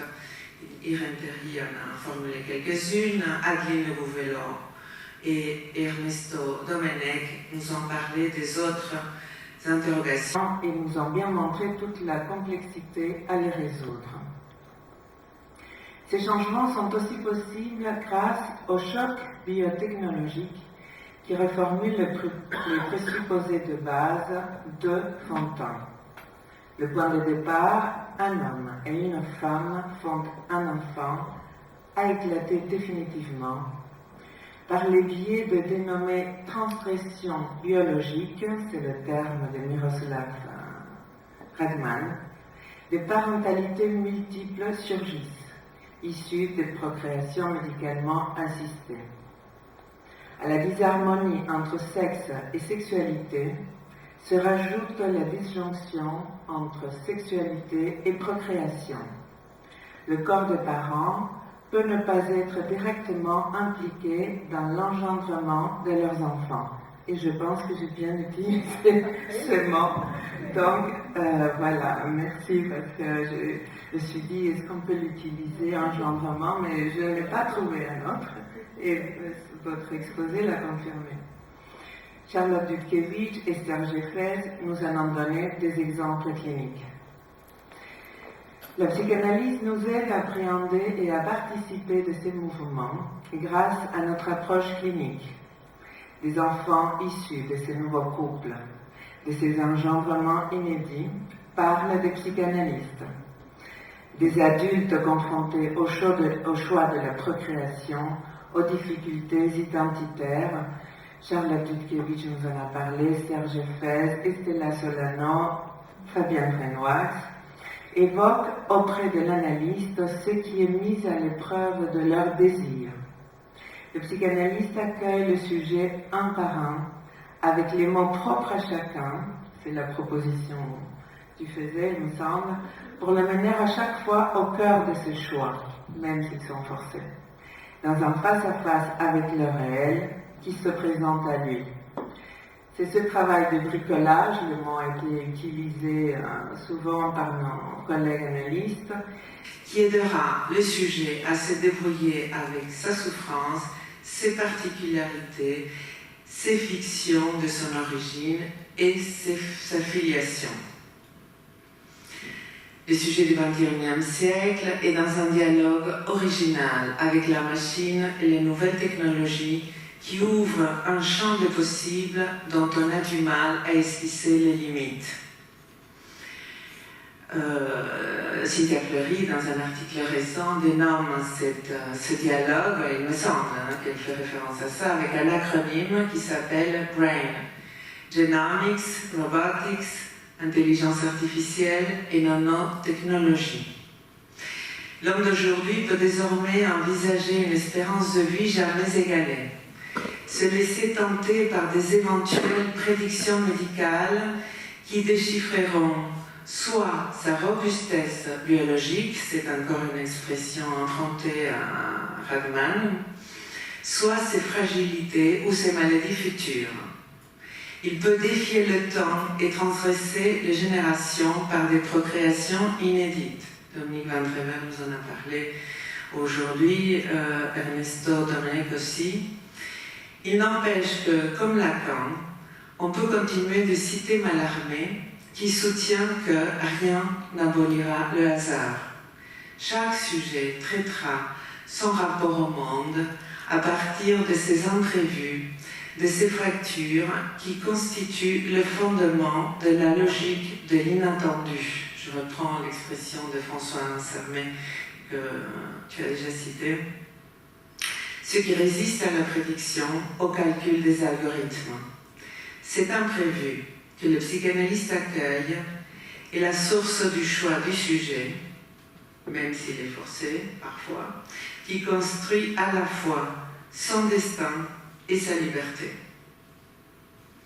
Il ne me reste qu'à remercier au nom de l'Association franco-argentine de psychiatrie et santé mentale, les autorités de l'hôpital des Murets qui nous ont accueillis si généreusement, ainsi qu'à l'équipe technique qui nous a traités main forte. Je remercie particulièrement Dominique Van Treber, à qui je rappelle que notre association n'est pas affiliée au discours biologique. C'est lui qui suit la chronologie biologique et qui décide du moment où quelqu'un doit s'arrêter de travailler. Notre association est ravie de profiter du printemps de la créativité intellectuelle d'un de ses plus actifs fondateurs et se réjouit de continuer à travailler avec toi, qui es à l'apogée de ton inventivité. Merci aux irremplaçables membres de la SPIC qui sont venus jusqu'à Paris depuis si longtemps pour nos réunions. Merci à Clémence, Agnès, Paula, Leila. Merci aux encore toujours irremplaçables et responsables membres de l'association franco-argentine, Lucia, Perla, Maria, Cécile, Federico, Eduardo, Martin. Merci Jessica. Merci à Inès.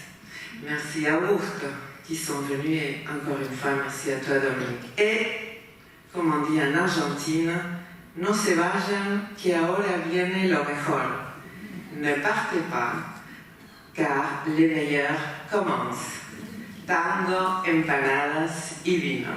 Restez avec nous.